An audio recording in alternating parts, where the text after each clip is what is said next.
So guys, oo nga pala, andito tayo sa Brookhaven RP.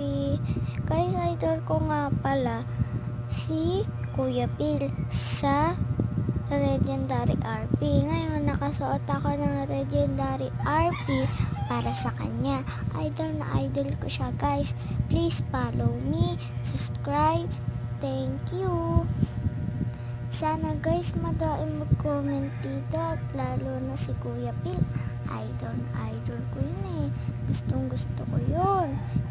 Gustong gusto ko yung maging idol. Kaya guys, sa mga nagtatanong po kung bakit ko po naging idol si Kuya Phil, kasi po nung nag-update siya ng magagandang video. Kaya po, bye-bye na po. Bye-bye. Love you. Wow. I love you, Kuya Phil. Idol. Bye.